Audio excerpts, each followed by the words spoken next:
एक 80 साल का बूढ़ा अपने 16 साल की बीवी के पास जाने से पहले जूस का गिलास क्यों पीता था, जानकर आपके भी होश उड़ जाएंगे। मेरा नाम रूपाली है। मैं अपने माता पिता की 8 औलादों में से एक औलाद थी। मेरे पिताजी ने बच्चे पैदा करने के अलावा और कोई काम नहीं किया था। हमारे घर में इतनी गरीबी थी कि कई कई टाइम हमें भूखे पेट रहना पड़ता था। यही गरीबी देखते देखते मैं जवान हो गई थी। मैं सोचती थी कि मेरे माता पिता के पास तो मेरे शादी करने के लिए भी कोई पैसा नहीं है। शायद मुझे सारी जिंदगी ऐसे ही इसी हालत में यहाँ पर रहना पड़ेगा। मुझे सारी जिंदगी घर बैठकर ही रखेंगे। एक दिन पिताजी ने मुझे घर आकर बताया कि उन्होंने मेरा रिश्ता अगली गली में जो राशन वाला है उससे तय कर दिया है। ये सुनकर तो मेरी चीख निकल गई। मैं गरीब जरूर थी, लेकिन मैं आखिर एक लड़की ही थी। मेरे भी मेरे पति को लेकर कुछ अरमान थे। मैं चाहती थी कि मेरा पति खूबसूरत हो और अमीर हो, लेकिन मेरे सारे सपने तो धड़े के धड़े रह गए थे। वो राशन वाला तो मुझसे बहुत बड़ा था और पहले से ही शादीशुदा था। उसके 4 बच्चे भी थे और उसकी पत्नी का देहांत हो गया था। उसने अपनी दूसरी शादी करने की बहुत कोशिश की थी, लेकिन कोई भी उसे अपनी लड़की देने को तैयार नहीं था। मेरे पिता के ऊपर उसका बहुत ज़्यादा कर्जा था और वह कर्ज ऐसी सूरत में माफ़ हो सकता था कि मेरी शादी उससे हो जाए। इसलिए मेरे माता पिता तुरंत इस शादी के लिए मान गए।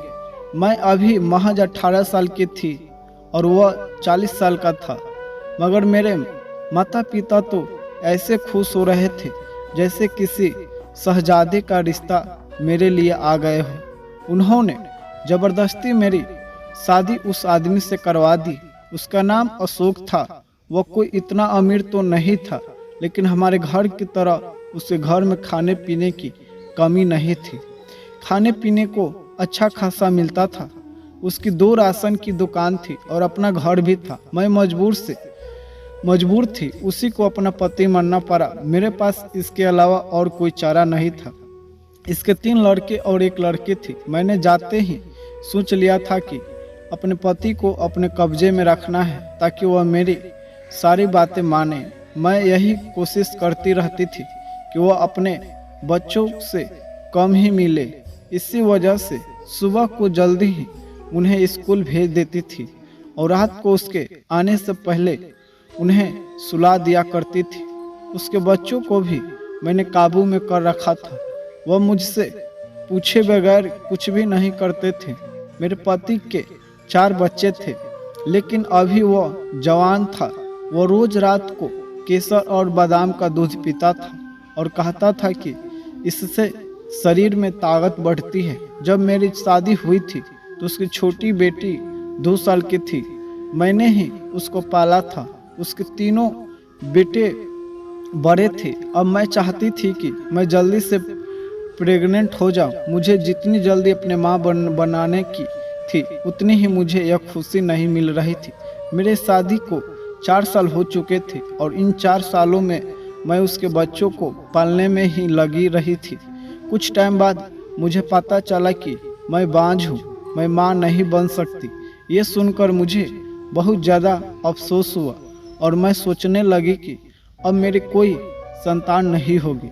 इस घर और दुकान के मालिक इसके खुद के बेटे ही होंगे। ऐसे ही कुछ साल गुजर गए। मेरे पति के दोनों बेटे बाहर पढ़ने के लिए चले गए। उसकी बेटी भी अब बड़ी हो गई थी। वो भी इंटर कर रही थी। मेरे पति का कहना था कि वह अपनी बेटी को बहुत ज़्यादा पढ़ाकर एक अच्छी पोस्ट पर पहुंचाएगा।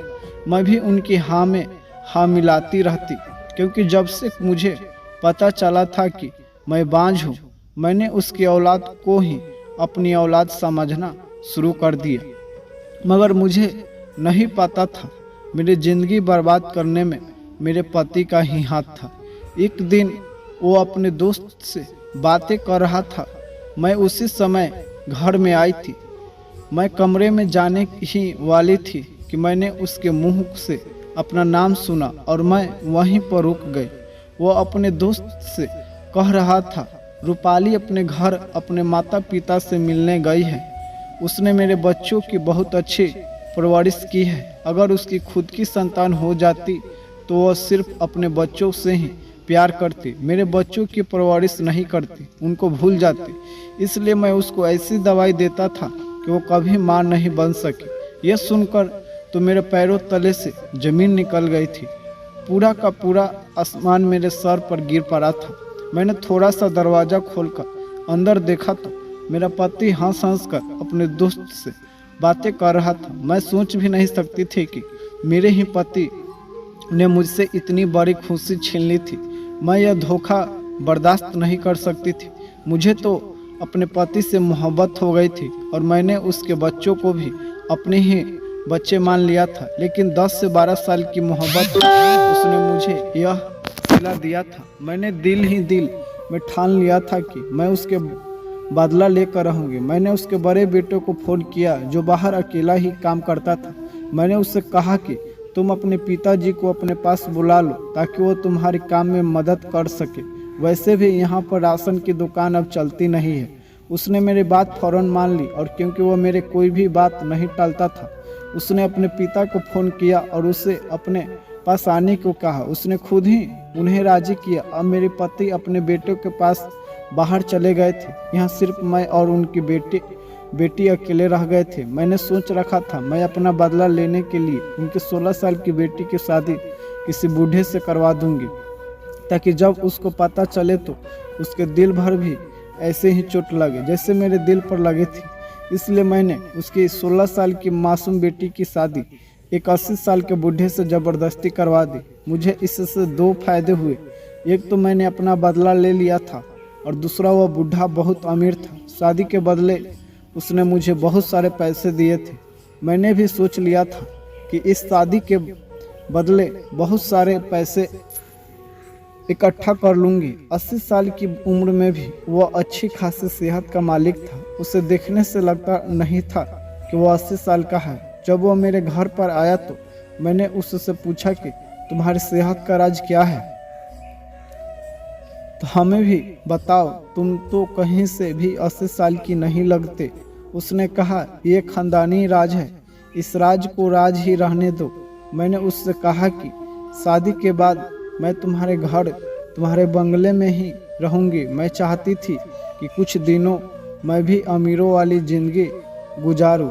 मेरे पति की 16 साल की बेटी थी जो कि बहुत मासूम थी और मेरे हर बात मानती थी। उसने मेरे कहने से इस बूढ़े से शादी कर ली और अपने पिता को भी नहीं बताया। शादी की पहली रात मैंने देखा कि वो बूढ़ा कमरे में जाने के बजाय किचन की तरफ जा रहा था। मैं यह देखकर चौंक गई। मैंने हैरानी से उसका पीछा किया। मैं चोरी से देखने लगी कि वो किचन में क्या करने गया है। जब मैंने उसे किचन में देखा तो वो जूस पी रहा था। मुझे यह देखकर बहुत ज़्यादा हैरत हुई। लोग तो शादी की पहली रात दूध पीते हैं, लेकिन यह तो जूस पी रहा है। और जूस पीकर वो अपने कमरे में चला गया। इस बूढ़े का कोई रिश्तेदार नहीं था, सिर्फ एक ही भतीजा ही था। वो भी सिर्फ इसकी शादी में ही आया था और फिर वापस चला गया था। इस बूढ़े का शादी की रात को जूस पीना कोई बड़ी बात नहीं थी, लेकिन फिर भी पता नहीं क्यों मुझे बहुत ज़्यादा हैरानी हो रही थी।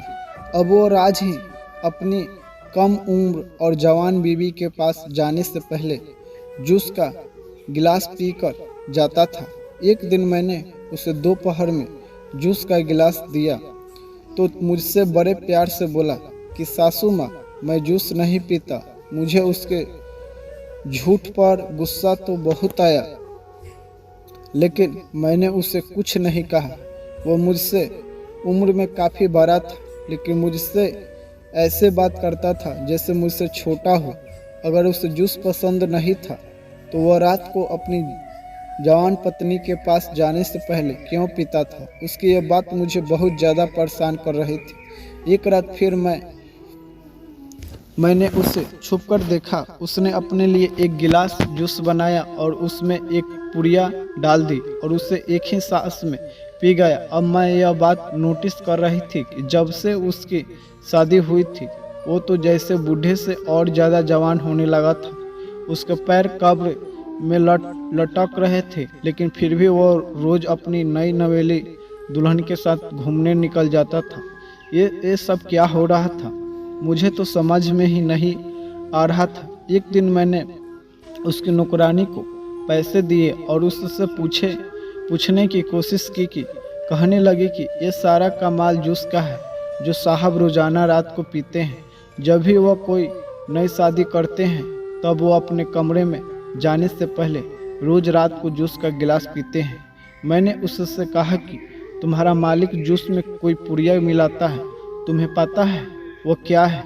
तो वो कहने लगे कि हाँ, देखा तो मैंने भी काफ़ी बार है कि वो अपने जूस में कोई पुड़िया मिलाते हैं, लेकिन मैं नौकरानी हूँ, उनसे कैसे कुछ पूछ सकती हूँ। हो सकता है कोई मर्दाना ताकत की दवाई हो जो वो रोज़ाना जूस में मिलाकर पीते हो ताकि अपने जवान 16 साल की बीवी को खुश रख सके।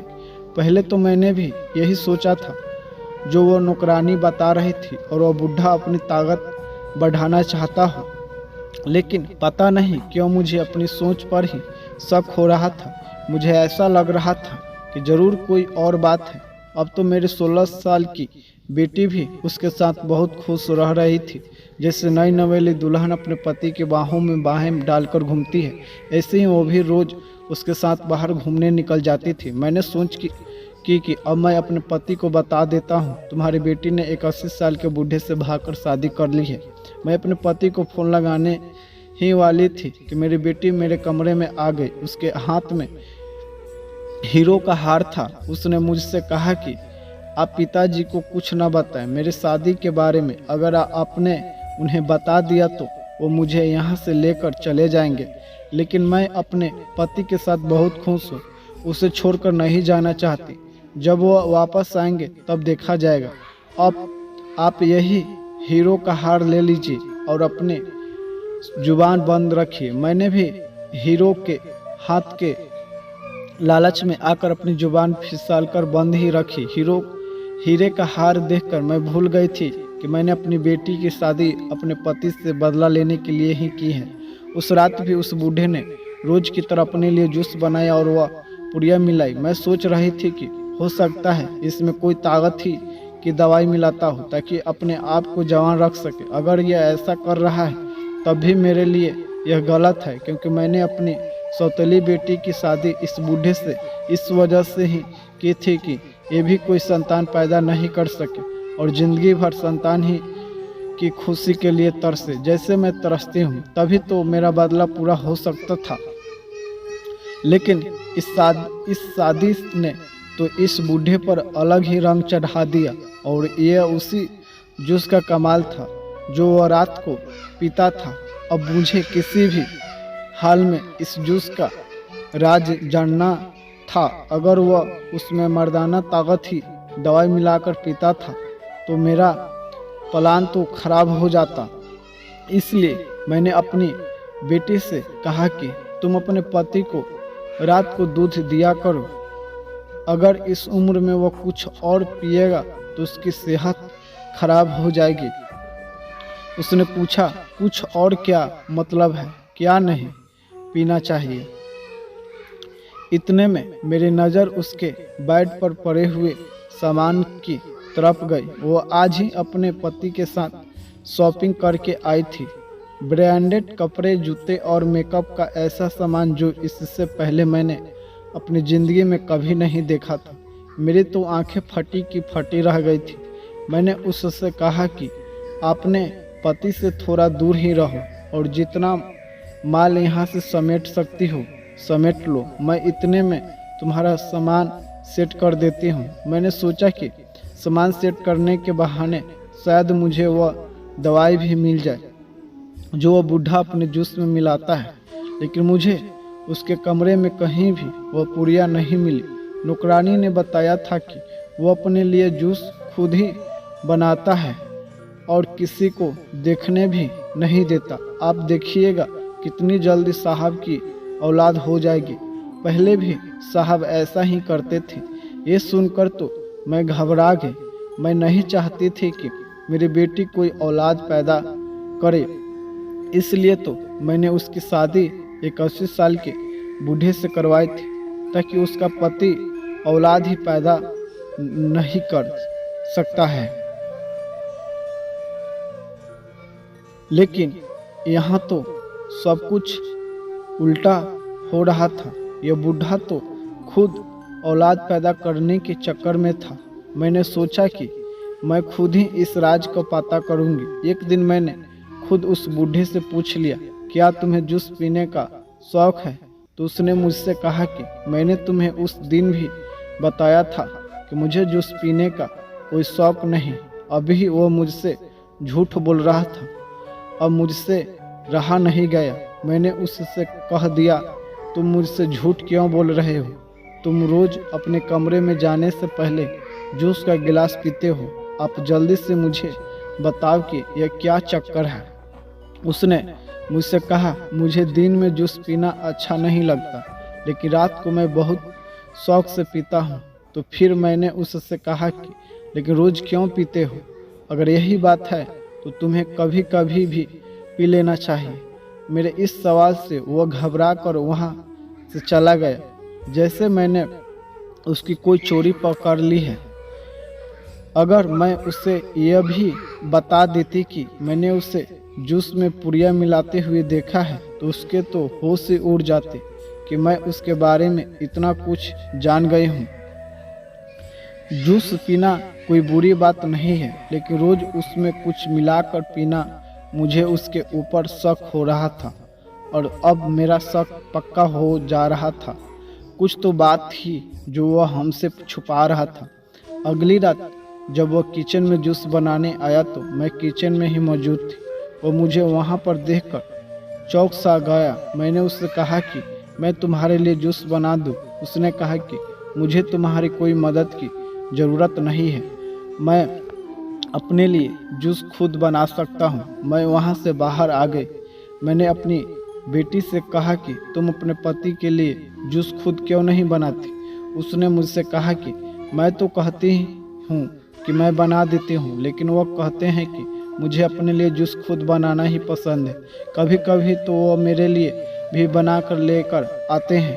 कुछ दिनों से मैं नोटिस कर रही थी कि मेरी बेटी के बाहर के चक्कर कुछ ज़्यादा ही लग रहे थे। अब तो उसके भी पर निकलने लगे थे। पहले मैंने सोचा था कि मैं उसके बाप से बदला लूँगी, उसे बताऊंगी कि तुमने छोटी उम्र की लड़की से शादी करके उसे संतान की खुशी से दूर रखा। अब तुम्हारी खुद ही बेटी ने अपने से कई गुना बड़े आदमी से शादी कर ली। मैंने यही सब कुछ सोचा था, लेकिन बूढ़ा इतना करोड़पति होगा मैंने तो कभी सोचा भी नहीं था।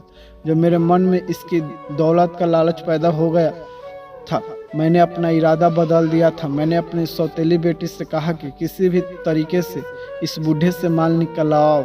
अगर वह मेरे हाथों से निकल जाती तो बहुत परेशानी हो जाती। इस लड़की से समझदार होने से पहले मुझे अपना मकसद हासिल करना बहुत ज़रूरी था। इसलिए सबसे पहले तो इस बूढ़े के जूस के बारे में पता करना था, जिसे पीकर ये दिन ब दिन तगतोर होता जा रहा था। मैंने एक प्लान बनाया। रात को जब वो अपने लिए जूस बनाने गया तो उससे जूस बनाने के बाद जब अपनी जेब से पुड़िया निकाल कर उसमें मिला ली तो बाहर मैंने एक गमला गिरा दिया। उसकी आवाज़ से वो गिलास वहीं पर छोड़कर बाहर आ गया।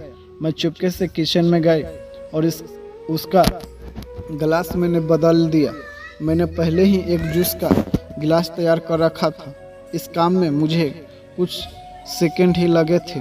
मैंने पता करना चाहती थी कि वह इस जूस में क्या मिलाता है। सुबह होते ही मैंने वह जूस एक डिब्बी में डाला और लेबोरेटरी में टेस्ट के लिए दे दिया। मैं वहां से वापस आ रही थी कि मैंने रास्ते में अपनी बेटी को गाड़ी में जाता हुआ देखा। मैं इस बात से अनजान थी कि मेरी बेटी को गाड़ी चलानी आती है। इसकी शादी को अभी कुछ ही दिन हुए थे। इतनी जल्दी तो ये अपने पति से गाड़ी चलाना नहीं सीख सकती थी। और इसके बाप के पास तो गाड़ी थी ही नहीं। फिर अब पता नहीं उसने गाड़ी चलाना किससे सीखी। मैं यह सोचते सोचते घर पहुंच गई। घर आई तो मेरे पति का फ़ोन आया। बहुत दिनों से मेरी उससे कोई बात नहीं हुई थी। मैंने फ़ोन रिसीव किया तो कुछ देर मुझसे बात करके बोला कि मेरी बेटी से बात करा दो। मैंने कहा वो पता नहीं कहाँ गई है, वो तो आजकल मुझसे कुछ भी पूछकर नहीं जाती, बस जहाँ उसका दिल करता है मुंह उठाकर चली जाती है। अगर कोई ऊंच नीच हो गई तो मुझसे मत कहना। मुझे अपनी सौतेली बेटी पर बहुत गुस्सा आ रहा था। पता नहीं आजकल वह क्या कर रही थी। हर समय अपने आप में ही मग्न रहती थी और बाहर के चक्कर लगाती रहती थी। मैंने उसके पति से पूछा कि तुम्हारी पत्नी कहाँ है, तो उसने कहा कि ड्राइवर के साथ शॉपिंग करने गई है। अब इस उम्र में मैं तो उसके साथ घंटों तक बाजार में नहीं घूम सकता। मेरी ही तो हिम्मत जवाब देती जाती है, इसलिए मैंने इस ड्राइवर के साथ भेज दिया। और मैं उससे कहती कि तुम्हारा ड्राइवर तो बाहर खा रहा है और तुम्हारी कम उम्र जवान बीवी बाहर घूमती फिर रही। मुझे अब अपनी बेटी पर शक होने लगा था, तो वह कुछ तो ऐसा कर रही थी जिसके बारे में मुझे तक पता नहीं था। कुछ तो था जो वो मुझसे छुपा रही थी। अब तो वो मुझसे कटी रहती थी। फ़ोन पर भी घंटों घंटों बात करती रहती थी। जब मैं उससे पूछती तो मुझसे कहती थी कि मैं अपने दोस्तों से बात कर रही हूँ। उसका पति भी उससे कुछ नहीं कहता था। लेबोरेटरी वाले ने 2 दिन बाद रिपोर्ट आने को बताया था। अब जब तक मुझे इस जूस की सच्चाई पता नहीं चल सकती थी, मैं उसे यह जूस नहीं पीने दे सकती थी। इसलिए मैंने अगले दिन भी उसका जूस का गिलास बदल दिया। 2 दिन बाद रिपोर्ट के लिए फ़ोन आया। मैं रिपोर्ट लेने गई। मैंने उससे पूछा कि रिपोर्ट में क्या आया है, तो उसने जो मुझे बताया वह सुनकर तो मेरे सर पर जैसे ही आसमान ही टूट पड़ा था। ऐसा लग रहा था जैसे किसी ने मेरे पैरों तले से ज़मीन खींच ली हो। मुझे अपने कानों पर यकीन नहीं हो रहा था। मैं घर गई और मैंने उस बूढ़े के ऊपर वो रिपोर्ट फेंकी और उससे कहा कि यह उसका रिजल्ट है जो तुम रोज़ जूस पीते हो। मुझे समझ नहीं आ रहा है कि तुम ऐसा क्यों करते हो, वो भी खुद अपनी मर्जी से। इस पुड़िया में जहर होता है जो तुम जूस में मिलाकर पीते हो।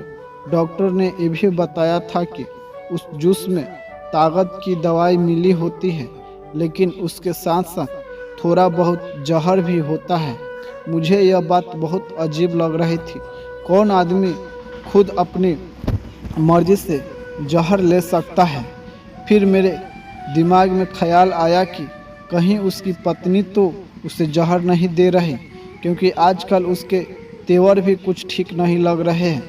यही बात मैंने उस बूढ़े से पूछी, क्या यह पुड़िया तुम्हें तुम्हारी बीवी देती है जिसे तुम जूस से में मिलाकर पीते हो? क्या तुम्हारी बीवी तुम्हारे जान से मरना चाहती है ताकि तुम्हारी शादी दौलत उसके नाम पर हो जाए? मेरे दिमाग में तो यही बात आ रही थी, क्योंकि इस बूढ़े की कोई औलाद तो नहीं थी, ना ही कोई इसके आगे पीछे था। इसके मरने के बाद इसकी सारी दौलत मेरी सौतेली बेटी की ही हो जाती। मेरी बात सुनकर वो बूढ़ा हंसने लगा और कहने लगा कि मेरे भोली भाली मासूम कम उम्र की बीवी को तो इसके बारे में कुछ भी नहीं पता। यह जहर तो मैं खुद अपनी मर्जी से ले रहा हूँ। मुझे मालूम है कि मैं क्या कर रहा हूँ। उसकी यह बात सुनकर तो मेरे होश उड़ गए कि वो खुद अपने हाथों से अपनी जान क्यों लेना चाहता था। कोई पागल आदमी ऐसा कर सकता है? अक्लमंद इंसान तो इसके बारे में सोच भी नहीं सकता। मैंने उससे पूछा कि तुम ऐसा क्यों कर रहे हो? तो उसने कहा कि जब तुमने इतना कुछ पता लगा लिया है तो इस बात का भी खुद ही पता लगा लो और यहाँ से जाओ, क्योंकि अगर देर हो गई तो तुम कुछ भी जान नहीं पाओगे। उसकी बातें सुनकर तो मैं उसके कमरे से बाहर आ गई। मुझे उसकी बातें बहुत बेतुकी और अजीब लग रही थी। इतनी मुश्किल से तो मैंने इस जूस का राज पता किया था। अब भला मैं यह बात कैसे पता करती कि बुढ़ा से बात क्यों कर रहा है। मुझे तो यह बुढ़ा एबनॉर्मल लग रहा था। मैंने सोचा कि कहीं इसमें मेरे खाने में तो कुछ नहीं मिलवा दिया। इसलिए अगले ही दिन मैं डॉक्टर से चेकअप करवाने गई। जहां मैं चेकअप करवाने गई थी वहां मैंने अपनी सौतेली बेटी को देखा। इससे पहले मैं उसके पास जाती वो वहां से गायब हो गई थी। मुझे लगा कि शायद मेरी नज़रों का धोखा होगा। मेरी बेटी आखिर यहाँ क्या करेगी। डॉक्टर ने चेकअप करके मुझे बताया कि मैं बिल्कुल ठीक हूँ। मैंने भगवान का शुक्र अदा किया। वैसे भी अभी मेरी कोई उम्र मरने की नहीं थी। मैं अभी सिर्फ 25 साल की ही थी। मुझे तो अब अपने किए पर बहुत ज़्यादा पछतावा हो रहा था। अपने पति से बदला लेने के चक्कर में मैंने उसकी बेटी को तो फंसाया ही था, साथ में खुद भी मुसीबत में फंस चुकी थी। रास्ते में मैंने फिर से अपने सौतेली बेटी को देखा। मैंने जल्दी से ऑटो रोका और ऑटो वाले से कहा कि इस गाड़ी का पीछा करो। मैं देखना चाहती थी कि मेरी बेटी आखिर कहाँ जा रही है।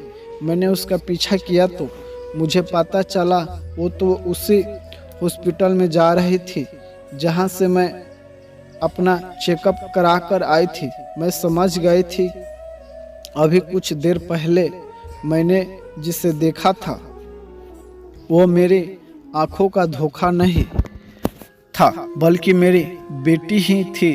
वो हॉस्पिटल में क्या करने आई थी। कहीं उसे भी अपने पति की सच्चाई तो नहीं पता चल गई। वो गाड़ी से उतरी। उसके साथ गाड़ी से एक लड़का भी उतरा। पहले तो मैं उस लड़के को पहचान नहीं पाई, लेकिन जब मैंने गौर से देखा तो मैं उससे देखकर हैरत में पड़ गई, क्योंकि वह लड़का कोई और नहीं उसके पति का भतीजा था। अब मुझे कुछ समझ में आ रहा था। होना हो या दोनों एक दूसरे को पसंद करते हैं और यह बात इस बूढ़े को पता चल गई होगी, इसलिए उसने यह सब किया। मैंने उन दोनों को पीछा किया और छुपकर उनकी बात सुनी। वह लड़का मेरी बेटी से कह रहा था कि तुम फिक्र मत करो, मैं तुम्हें कुछ भी नहीं होने दूंगा। थोड़ी देर बाद वो डॉक्टर के केबिन से चेकअप कराकर बाहर आई। बाहर मुझे देखकर मेरी बेटी के होश उड़ गए। उसके चेहरे का रंग उड़ गया। उसने मुझसे कहा, माँ आप यहाँ। मैंने उससे पूछा कि तुम्हें क्या हुआ है, तुम हॉस्पिटल क्यों आई हो। तो उसने मुझे बताया, माँ मुझे यह खतरनाक बीमारी हो गई है। पता नहीं कहाँ से मेरे अंदर थोड़ा थोड़ा जहर आ रहा है। मुझे समझ नहीं आ रहा कि मेरे अंदर यह जहर कैसे आ रहा है। मैंने कहा कि तुम्हारे पति की वजह से उसे पता चल गया है कि तुम उसे धोखा दे रही हो और उसके भतीजे के साथ हो। वो वही जहर खुद भी पीता है और तुम्हें भी देता है। वह यह सब सुनकर वह दंग रह गई। उसे समझ नहीं आ रहा था कि उसके पति को यह सब कैसे पता चला। वह रोने लगी और रोते रोते मुझसे कहने लगी कि यह सब कुछ आपकी वजह से हुआ है। मैंने आंखों खोलकर आपको ही देखा था, हमेशा आपको ही अपनी माँ माना था। मेरे बाप ने आपको औलाद का सुख नहीं दिया, इसका बदला अपने मुझसे ले लिया। आपने अपना बदला लेने के लिए मेरे शादी 80 साल के बूढ़े से करा दी, जो रोज़ मर्दाना ताकत की दवाई खाकर अपने आप को जवान रखने की कोशिश करता था। मैंने आपकी खातिर उसने शादी कर ली और आपसे कुछ नहीं कहा, लेकिन मैं एक 16 साल की लड़की थी। मेरे भी कुछ अरमाने थे और मैं अपने पति के भतीजे से 1-2 बार मिली थी और वह मुझे अच्छा लगने लगा। मेरे दिल के सोए हुए अरमान जग गए और ये भी मुझसे पसंद करने लगा। हम दोनों एक दूसरे से मिलने लगे। मुझे नहीं पता था कि मेरे पति को इस सब के बारे में पता चल जाएगा। आज मेरी तबीयत खराब हुई तो मुझसे कहने लगा कि मैं तो अपनी हर कम उम्र की बीवी को अपने साथ ऐसा ही बांध कर रखता हूँ। वो बेचारी तो धीरे धीरे जहर खाकर मर जाती, लेकिन मेरे शरीर को इस जहर की आदत हो गई है तो मुझे उसका कोई असर नहीं होता। जाओ, जाकर हॉस्पिटल में अपना चेकअप करवा लो, तुम्हें पता चल जाएगा क्या हुआ है। इसलिए मैं भागी के भागी हॉस्पिटल आई और डॉक्टरों ने चेकअप करके बताया कि मेरी नसों में जहर फैल गया है और यह सब कुछ आपकी वजह से हुआ है। आपने मेरी ज़िंदगी बर्बाद करके रख दी। वो लड़की सच कह रही थी। सारा किया धारा मेरा ही था। मैंने अपने पति से बदला लेने के चक्कर में उसकी बेटी की ज़िंदगी बर्बाद कर दी थी। मुझे क्या पता था यह 80 साल का बूढ़ा इतना खतरनाक होगा। अपनी बीवी को अपने साथ रखने के लिए ऐसा खतरनाक काम करता होगा। मुझे अपनी गलती महसूस हो रही थी और मुझे अपने लिए पर बहुत पछतावा भी हो रहा था। अब मुझे ही सब कुछ ठीक करना था। मैंने अपनी बेटी से वादा किया कि तुम फिक्र मत करो, मैं सब कुछ ठीक कर दूंगी। पहले तो मैंने उसका एक अच्छे से डॉक्टर से इलाज करवाया। समय रहते ही हमें इस जहर को पता चल गया था, इसलिए कुछ महीनों के इलाज से ही वह बिल्कुल ठीक हो गई। जब तक उसका इलाज चला वह अपने पति से दूर ही रही। उसके पति के किए की सज़ा भगवान ने उसे दे दी थी। उसे फालिस का अटैक हो गया था और इतना खतरनाक अटैक हुआ था कि वह बिस्तर पर ही पड़ गया था। वह कुछ दिनों ही जिंदा रहा और फिर उसको देहांत हो गया। कानूनन सारी जायदाद मेरी बेटी के नाम हो गई थी। कुछ दिनों बाद मैंने अपनी बेटी की शादी उसके पसंद के लड़के के साथ करवा दी थी। मैं अपने किए पर बहुत ज़्यादा शर्मिंदा थी। मैंने अपनी बेटी से अपनी किए की माफ़ी मांगी और उसने मुझे माफ़ कर दिया। मैंने डॉक्टर से अपने बारे में बात की तो उसने मुझे बताया कि मैं बांझ नहीं हूँ, सिर्फ दवाई लेने की वजह से मैं प्रेग्नेंट नहीं हो सकी थी। मैं अभी सिर्फ 25 साल की थी, जवान और खूबसूरत थी, अपनी नई ज़िंदगी शुरू कर सकती थी। मैंने अपने पति से डिवोर्स ले लिया था और एक सुलझे हुए और अच्छे से लड़के से शादी कर ली थी। मेरे पति ने मुझे 2 बेटे हुए। आज मैं अपने पति के साथ और अपने बच्चों के साथ बहुत खुश थी। मेरी सौतेली बेटी भी अपने पति के साथ बहुत खुश थी।